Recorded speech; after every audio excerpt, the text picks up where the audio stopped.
மீசான் டிவியின் தமிழ் பேசும் உறவுகளை அன்போடு வரவேற்றுக் கொள்கிறோம். இன்றைய பதிவுல மிக முக்கியமான செய்திகள் குறித்து பார்க்கலாம். சிறைச்சாலை அதிகாரிகளை கொடூரமாக கொண்டு மர்ம உறுப்புகளை சிதைத்து வெட்டிய கொடூர செயலால் பெரும் அதிர்ச்சி. இது வரும் குழுச்சண்டையா இல்ல அரசுக்கு பாதாள உலக குழுக்கள் விட்ட எச்சரிக்கையா என்ற பல்வேறு செய்திகளோட நாமல் ராஜபக்சவின் 188 மில்லியன் ரூபாய் நிதி மோசடி குறித்த மற்றொரு ஊழலை இப்போது நீதிமன்றத்தில் சிஐடியினர் அம்பலப்படுத்திய சம்பவம் பெரும் பரபரப்பை ஏற்படுத்தியிருக்கு. யோஷித்த ராஜபக்சேக்கு எதிரான வழக்கு இறுதி கட்டத்தை அடைஞ்சிருக்கி சாட்சியங்கள் குறித்த விசாரணை ஆரம்பமாகிருக்கு என்ற பல்வேறு செய்திகள் தான் இன்றைய பதிவு. வாங்க வீடியோக்குள்ள போகலாம், விரிவாக பார்க்கலாம். தற்போது கொஞ்சமாக நீர்கொழும்பு சிறைச்சாலையினுடைய வன்முறை குறித்த பல்வேறு திடுக்கிடும் செய்திகள் வெளிவர ஆரம்பிச்சிருக்கு. சிறைச்சாலை அதிகாரிகள் மிக கொடூரமான முறையில் படுகொலை செய்யப்பட்ட விதம்தான் இப்போது ஒட்டுமொத்த ஊடகங்களிலும் மிக பெரும் பேசுபொருளாக மாறியிருக்கு. குறித்த அதிகாரிகளை சிறை கைதிகள் பூச்சாடிகளை கொண்டும் அதுபோக கொங்கிரீட் கணுக்களை கொண்டும் பல்வேறு கட்டத்தடிகளை கொண்டும் அடித்து நொறுக்கி படுகொலை செஞ்சாங்க அப்படின்றது தான் நேற்று வரைக்குமான செய்தி. இப்போது பிரேத பரிசோதனையில் கண்டறியப்பட்ட மற்றும் அதிர்ச்சியூட்டும் சில செய்திகள் இப்போது வெளிவந்திருக்கு. அது என்ன அப்படின்னு பார்த்தீங்கன்னா, குறித்த சில அதிகாரிகளை மிக பயங்கரமான முறையில் சித்திரவதை செய்து அவர்களுடைய மர்ம உறுப்புகளை சிதைச்சி அடியோடு வெட்டி எடுத்து எஸ்பியினுடைய மேசைக்கு மேலே வைத்த சம்பவம் தான் பெரும் அதிர்ச்சியை உண்டு பண்ணிருக்கு. அதுபோக பிரேத பரிசோதனையில் கண்டறியப்பட்ட விஷயம் என்ன அப்படின்னு பார்த்தீங்கன்னா, தும்புத்தடி மற்றும் கூட்டுமாருடைய பிடிகள் குறித்த அதிகாரிகளுடைய மலக்குடல்களில் செருகப்பட்டிருக்கு அப்படின்ற ஒரு விஷயமும் தெரிய வந்திருக்கு. இப்படியான ஒரு மோசமான கற்பனைக்கு அப்பாற்பட்ட ஒரு கொடூரமான கொலையைத்தான் இந்த சிறை கைதிகள் பண்ணியிருக்கிறாங்க. இந்த ஒரு கொடூரம் எதை சொல்லுது? வெறுமனே குழுக்களுக்கு இடையேயான ஒரு சண்டையின் வெளிப்பாடு தானா, இல்லை அதை தாண்டி அரசுக்கு பாதாள உலக குழுக்களோடும் போதைப்பொருள் மாஃபியாக்களோடும் அரசு மல்லுக்கு நின்றா இது போன்ற விளைவுகளை தான் அரசு சந்திக்கும் அப்படின்னு ஒரு மிரட்டலை விட்டாங்களா என்ற இரண்டு கேள்விகள் இப்போது எழுந்திருக்கு. உண்மையில குழு சண்டையாக இருந்திருந்தா 2 பேரை படுகொலை செஞ்சாச்சு, அடுத்த நாள் சுமூகமான ஒரு நிலைக்கு சிறைச்சாலை வந்திருக்கணும்.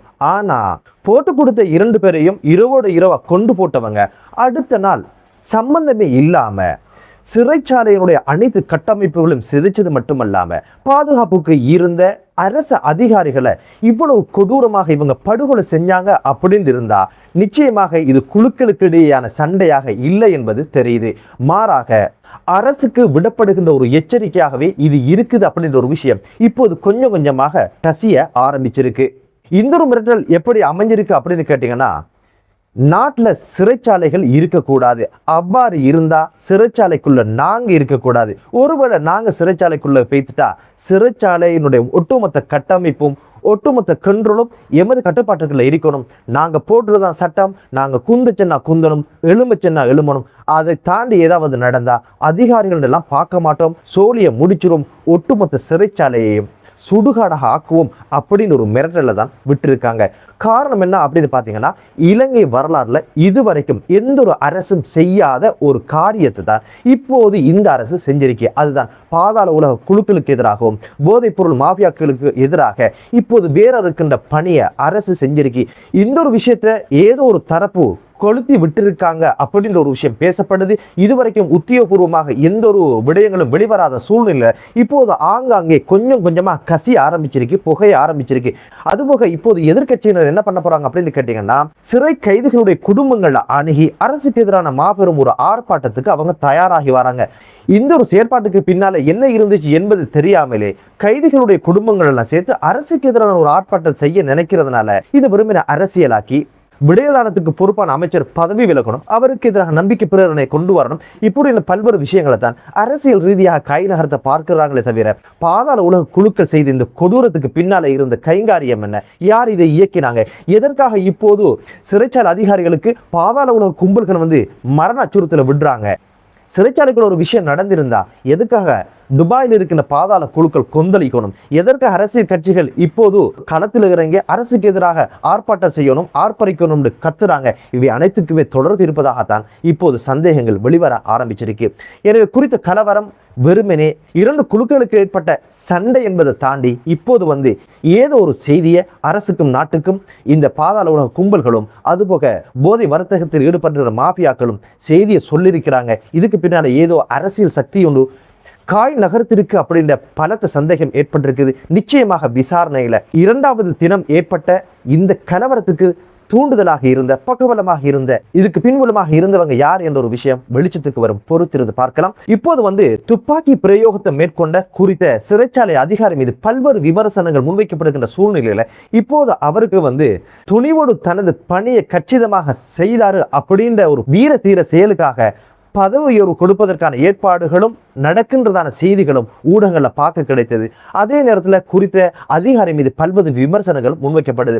உண்மையிலே சிறைச்சாலை அதிகாரிகளுக்கு துப்பாக்கி பிரயோகம் மேற்கொள்வதற்கான அனுமதி உண்டா இல்லையா அப்படின்னு ஒரு விஷயத்துல சட்டம் என்ன சொல்லுது அப்படின்னு பாத்தீங்கன்னா, சிறைச்சாலை நிலையியல் கட்டளை சட்டம் 281 என்ன சொல்லுது அப்படின்னு கேட்டீங்கன்னா, ஒட்டுமொத்த கைதிகளும் தப்பித்துக் கொள்வதற்காக சிறைச்சாலையினுடைய கதவுகளை உடைத்து வெளியேறும் பட்சத்தில் அல்லது அதிகாரிகள் மீது தாக்குதல் நடத்தும் பட்சத்தில் துப்பாக்கி பிரயோகத்தை மேற்கொள்ளலாம். அப்படியான ஒரு சட்ட ஏற்பாடு இருப்பதனால குறித்த அதிகாரி உள்ள நடந்த கபலீகரங்களை கட்டுப்படுத்துவதற்கும் ஆல்ரெடி 7 சிறைச்சாலை அதிகாரிகள் படுகொலை செய்யப்படுவதற்கு காரணமான கலவரம், அதுபோக கதவை உடைத்துக் கொண்டு சிறை கைதிகள் தப்புவதற்கான ஏற்பாடுகள் என்ற பல்வேறு விஷயங்கள் நடந்தேறியதனாலதான் இந்த துப்பாக்கி பிரயோகத்தை நடத்திருக்கிறார் என்ற ஒரு விஷயம் தெரியுது. என்னதான் இருந்தாலும் என்ன சூழ்நிலையில் இந்த துப்பாக்கி சூட்டு பிரயோகம் நடத்தப்பட்டது, வன்முறையை தூண்டுவதற்கா இல்ல தற்காப்புக்காகவா அப்படின்னு பல்வேறு விஷயங்கள் தெரிய வரும், பொறுத்திருந்து பார்க்கலாம். இது ஒரு வீரதீர செயலாக இருந்தால் நிச்சயமாக அவருக்கான பதவி உயர்வு கொடுக்கப்படணும், வெகுமதிகளும் கொடுக்கப்படணும். காரணம், அன்றைய தினம் 2800 கைதிகள் வெளியில் வந்திருந்தால் நிச்சயமாக நிலைமை வேறு விதமாக அமைந்திருக்கும், பாரதூரமான விளைவுகளை நாடு கண்டிருக்கும். அல்லது வன்முறையை தூண்டுவதற்காகத்தான் இந்த ஒரு துப்பாக்கி பிரயோகம் நடத்தப்பட்டது விசாரணையில் கண்டறியப்பட்டால் அதுக்கான தண்டனையும் வழங்கப்படணும் என்பதில் மாற்று கருத்து கிடையாது. பொறுத்திருந்து பார்க்கலாம் எதற்காக துப்பாக்கி பிரயோகம் நடத்தப்பட்டது அப்படின்ற ஒரு விஷயம் நிச்சயமாக விசாரணையில் தெரிய வரும்.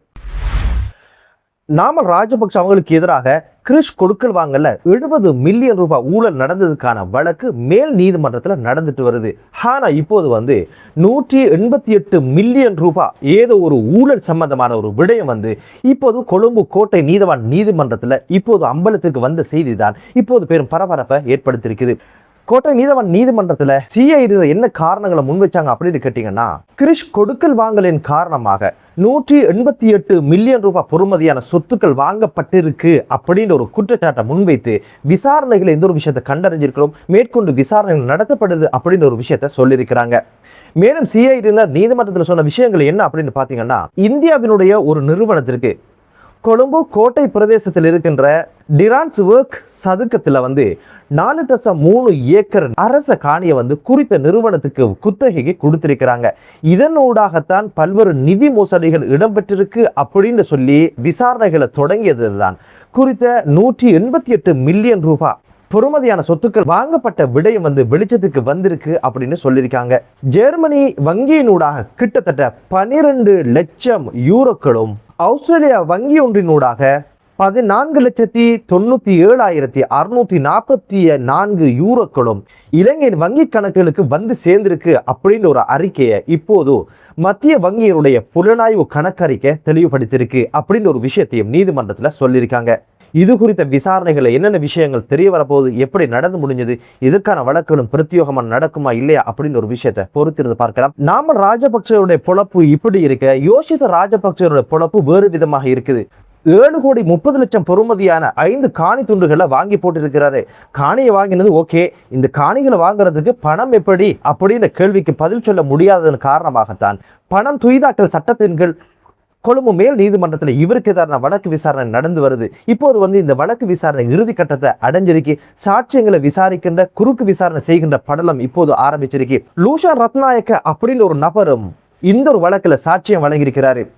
இவர் எதற்காக சாட்சியம் வழங்க வந்தார் அப்படின்னு கேட்டீங்கன்னா, இவருடைய மனைவியுடைய சுகையினம் காரணமாக அவருடைய காணியை 3,45,40,40,000 பொறுமதிக்கு விற்கிறதுக்கான ஏற்பாடை செஞ்சிருக்கிறாரு. ஆவணங்கள் சரியாக இருந்தது, பணம் வங்கிக்கு வந்தது, காணியை வித்து விட்டேன் அப்படின்ற ஒரு விஷயத்த சொல்லியிருக்கிறாரு. ஒட்டுமொத்தத்துல காணி வாங்கப்பட்டிருக்கு, ரொக்கமாக பணம் கொடுக்கப்பட்டிருக்கு. இருக்கிற கேள்வி என்ன அப்படின்னு பாத்தீங்கன்னா, இத்தனை காணிகளை வாங்குவதற்கு யோசித்த ராஜபக்சேக்கு எங்கிருந்து பணம் வந்தது? கடற்படையில ஒரு அதிகாரியாக இருந்தவர், குறிப்பிட்ட காலம்தான் இருந்திருக்கிறாரு. இப்படியான சூழ்நிலையில இவருக்கு இத்தனை கோடி பொறுமதியான காணிகளை வாங்குறதுக்கு பணம் எங்கிருந்து வந்தது என்ற கேள்விக்கு தான் பதில் சொல்ல முடியாத சூழ்நிலையில இந்த வழக்கு இப்போது இறுதி கட்டத்தை வந்தடைஞ்சிருக்குது. நிச்சயமாக கூடிய சீக்கிரம் இந்த வழக்கினுடைய தீர்ப்புகளும் வந்துவிட போகுது. பொறுத்திருந்து பார்க்கலாம். என்னதான் இருந்தாலும் வன்முறை இல்லாத, ஊழல் இல்லாத, போதை இல்லாத ஒரு தேசம் உருவாகட்டும் என்ற பிரார்த்தனைகள் மற்றொரு காணொலியில் உங்கள் அனைவரையும் சந்திக்கும் வரை விடைபெறுகிறேன். நன்றி.